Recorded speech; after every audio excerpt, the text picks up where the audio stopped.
নমস্কাৰ বন্ধুসকল, পুনৰ আপোনালোক সকলোকে স্বাগতম আন এটা ভিডিঅ'লৈ। হয়তো বহুতৰে মনত প্ৰশ্ন উদয় হৈ আছে যে যিখিনি সময়ত নেকি গোটেই বিশ্বৰে ডেভেলপ কাণ্ট্ৰিবোৰতে ইমান বেছিকৈ কৰোনা ভাইৰাছে তীব্ৰ ৰূপ ধাৰণ কৰিছে, তেনে সময়ত ভাৰততনো কেনেকৈ ইমান কম হাৰত কৰোনা ভাইৰাছ আক্ৰান্ত হৈছে? হয়, নিশ্চয় এইটো প্ৰশ্ন সকলোৰে মনত উদয় হৈছে, নহয়নে বাৰু?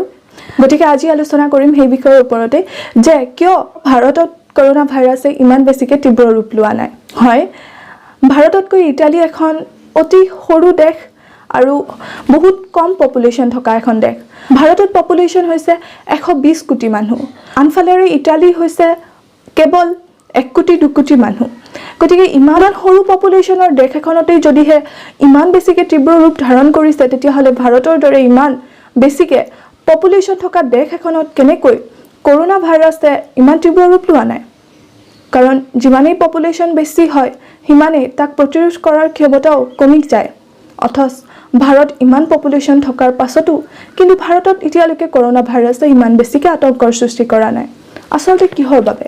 গতিকে প্ৰথম কথাটো হ'ল যে কৰোনা ভাইৰাছৰ আতংক যেতিয়া সৃষ্টি হৈছিল, তেতিয়া প্ৰথম অৱস্থাতেই ভাৰতলৈ আহিব লগা বা চাইনালৈ যাব পৰা সকলো ধৰণৰ কানেকশ্যন বিচ্ছিন্ন কৰি দিয়ে একেবাৰে প্ৰাৰম্ভিক অৱস্থাতে। কিন্তু বহুতো দেশেতো এইবোৰ নিজৰ এপ্লাই কৰিছিল নিজৰ দেশতো, তাৰ পাছতো সেইবোৰ দেশ আক্ৰান্ত হৈছে।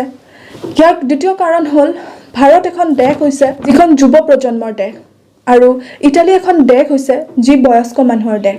ভাৰতত যিবিলাক মানুহ আছে তাৰে মেক্সিমাম মানুহ যুৱ অৱস্থাৰ মানুহ, আনহাতেদি ইটালীৰ মানুহবোৰ বয়স্ক মানুহৰ সংখ্যা তাতে বেছি। ইটালী এখন বহুত বেছিকৈ ডেভেলপ কাণ্ট্ৰি, গতিকে তাত মানুহৰ জন্মৰ সংখ্যাও বহুত কম হয়, লগালগ মৃত্যুৰ সংখ্যাও মানুহৰ যথেষ্ট কম হয়। তাতে মানুহৰ জীয়াই থকাৰ যি আয়ুস সেয়া ভাৰততকৈ বহুত বেছিকৈ হয়।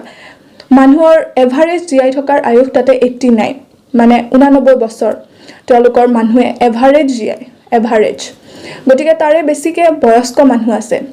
সেইটো এটা ছেকেণ্ড পইণ্ট যাৰ বাবে ভাৰতত কমকৈ ইয়াৰ প্ৰভাৱ দেখিবলৈ পোৱা গৈছে, কাৰণ ভাৰতৰ মেক্সিমাম মানুহ হৈছে যুৱ প্ৰজন্মৰ মানুহ আৰু যুৱ প্ৰজন্মৰ ইমিউনিটি বহুত ষ্ট্ৰং হয়, সেইবাবে কৰোনা ভাইৰাছে সিমান বেছিকৈ আক্ৰান্ত কৰিবলৈ পৰা নাই। আনহাতে ইটালীৰ মেক্সিমাম পপুলেশ্যন বয়স্ক মানুহ আৰু সেইবাবে তাতে বহুত বেছিকৈ বেয়া ৰূপ ধাৰণ কৰিছে।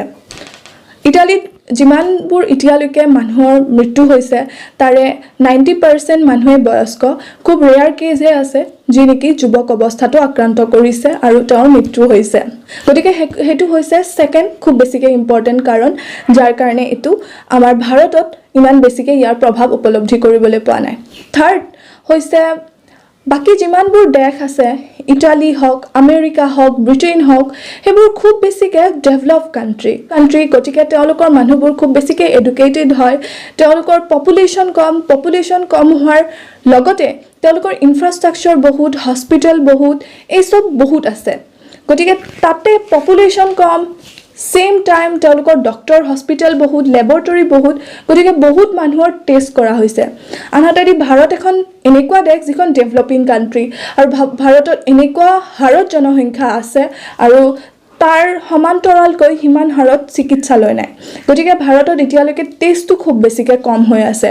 গতিকে সেইটো এটা কাৰণ যে ভাৰতত ইমান বেছিকৈ আক্ৰান্ত মানুহৰ সংখ্যা দেখিবলৈ পোৱা যোৱা নাই। আহি থকা দিনত বহুত বেছিকৈ চৰকাৰে পদক্ষেপ লৈ আছে, বহুত লেবৰেটৰী নতুনকৈ স্থাপন কৰিছে, বহুত হস্পিটেল স্থাপন কৰিছে। মেবি আহি থকা দিনত এইটো অনুমান কৰিব পাৰি যে হয়তো ঘপককৈ বাঢ়ি যাব পাৰে কৰোনা ভাইৰাছৰ আক্ৰান্ত লোকৰ সংখ্যা, কাৰণ তেতিয়াহে বহুত লোকৰ টেষ্ট কৰা হ'ব। যিহেতু এতিয়ালৈকে কম টেষ্ট হৈ আছে, সেইটো এটা অন্যতম কাৰণ যে এতিয়ালৈকে আমাৰ ভাৰতত কৰোনা ভাইৰাছৰ আক্ৰান্ত লোক এতিয়ালৈকে আমি কম দেখা পাইছোঁ। কিন্তু আহি থকা দিনত হয়তো হ'ব পাৰে যে ঘপককৈ আমি দেখিবলৈ পাম বহু লোক ইয়াৰ দ্বাৰা আক্ৰান্ত হোৱা বুলি প্ৰমাণিত হৈছে।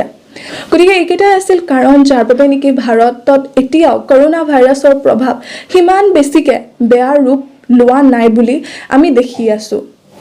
প্ৰথমটো হ'ল যে আমাৰ চৰকাৰ ব্যৱস্থাই প্ৰথম অৱস্থাতে বহুত ডাঙৰ পদক্ষেপ ল'লে চাইনাৰ ক্ষেত্ৰত সংযোগ বিচ্ছিন্ন কৰিবৰ বাবে।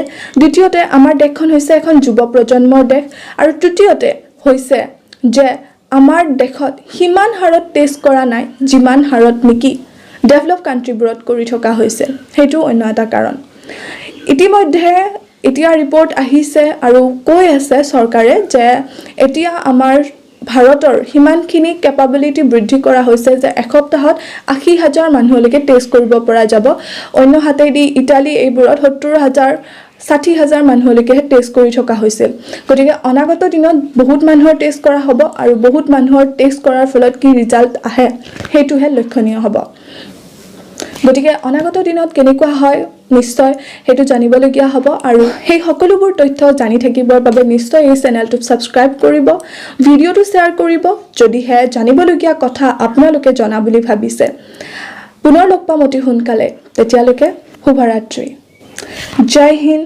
জয় অসম